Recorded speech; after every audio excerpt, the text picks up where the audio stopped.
প্রথমেই যখন আলোচনা শুরু হয় তখন মুখ্যমন্ত্রী আমাদের ধন্যবাদ জ্ঞাপন করেছেন যে নিয়ে আসার ক্ষেত্রে ভূমিকা পালন করেছি। স্বচ্ছ সরকার দেওয়ার ক্ষেত্রে সরকারি কর্মচারীদের যে ভূমিকা, যে গুরুত্বপূর্ণ অবস্থান, সে বিষয়ে উনি বলেছেন যে আপনাদের সেই সহযোগিতা চাই সরকারটাকে চালানোর জন্য। উনি সহযোগিতা চেয়েছেন যে সমস্ত বকেয়া আমরা মিটিয়ে দেব, কিন্তু আমাদেরকে সময় দিন, আমাদেরকে সমস্ত কাজটা ব্যালেন্স করে করতে হবে। বিগত সরকার যে ফান্ড, সেই ফান্ডের মিসম্যানেজমেন্ট করে গেছে। আমরা ফান্ডগুলোকে অ্যালোকেট করি, মানে সমস্ত ব্যাপারগুলোকে মেনটেন করে আপনাদের সমস্ত দাবি দাবা আমরা মিটিয়ে দেবো।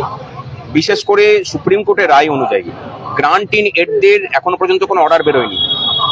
998-এর যে ইয়ে ছিল, আমরা সেটাকে বলেছি যে কনসিডারেশন, এই কনসিডারেশনটাকে তুলে দিয়ে ইমিডিয়েটলি এটার ব্যবস্থা করা হোক। উনি মুখ্য সচিবকে নির্দেশ দিয়েছেন যে এই বিষয়ে ব্যবস্থা নিতে। 42% ডিএ নিয়ে বলেছেন যে কয়েকটা কিস্তির মধ্যে মিটিয়ে দেবেন, এবং তার প্রথম কিস্তি উনি আগামী যে বাজেট, আগামী 8 মাসের জন্য যে বাজেট আসতে চলেছে সেই বাজেটে উনি ঘোষণা করবেন। এবং পে কমিশন নিয়ে বলেছেন যে জানুয়ারি মাসে পে কমিশন লাগু হবে, জানুয়ারি মাসে।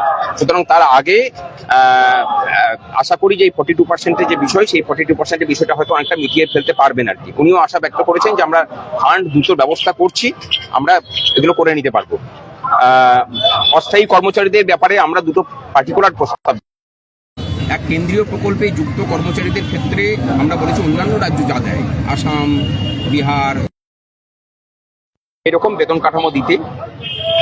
আর এখানকার যারা সরকারি, মানে সরকার যারা, পশ্চিমবঙ্গ সরকার দ্বারা নিজস্ব নিযুক্ত যারা অস্থায়ী কর্মচারী আছেন তাদের বেতন বৃদ্ধি করা এবং প্রয়োজনে স্থায়ীকরণের কথা বলেছি।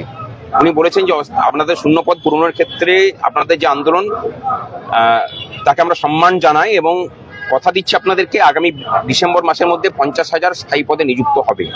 এবং নিয়োগের ক্ষেত্রে যে নিয়ম কানুন তৈরি করা, সেই নিয়ম কানুন তৈরি করার ক্ষেত্রে আমরা আগামী 6 তারিখ বা 7 তারিখের মধ্যে সমস্ত কিছু ঘোষণা করব। আমরা বিভিন্ন দপ্তরের দুর্নীতির কথা বলেছি এবং সেই দুর্নীতির ফলে সরকারের যে অর্থকরী নয়ছয় হচ্ছে সে বিষয়ে আমরা বলেছি। ওনারা বলেছেন যে ব্যবস্থা নেবেন। যেসব 15 বছর ধরে আন্দোলন করতে গিয়ে যারা অনেক দূরে দূরে ডিটেল দেখিয়েছেন তাদের সমস্ত কিছুগুলোকে প্রত্যাহার করে নেওয়া হবে, পূর্বের জায়গাতে ফিরিয়ে দেওয়ার কথা তারা বলেছেন। সুতরাং মোটের উপরে বলা যায় বিভিন্ন বিষয় নিয়ে আলোচনা হয়েছে। ট্রান্সফার পলিসি চালু করার কথা বলেছি, প্রমোশন পলিসি চালু করার কথা বলেছি। গ্রান্ট ইন এডদের ক্ষেত্রে তো বললাম যে তারা নির্দেশ দিয়েছেন যে এই বিষয়টাকে ইয়ে করে ব্যবস্থা নিতে। আর কোর্টের রায় মানার ক্ষেত্রে তারা ইন্দু মালহোত্রা কমিটি যেভাবে বলবে সেভাবে কাজ করার কথা বলেছেন। এবং বলেছেন যে কর্মচারীদের বিষয় আশয় নিয়ে আমরা ভবিষ্যতে কোনো রকম কোনো কনফ্রন্টেশনে কর্মচারীদের সাথে যাব না। কর্মচারীরাও তাদের আইনসম্মত দাবি পেশ করুক, আমরাও সেগুলোকে মান্যতা দিয়ে কাজ করার চেষ্টা করব।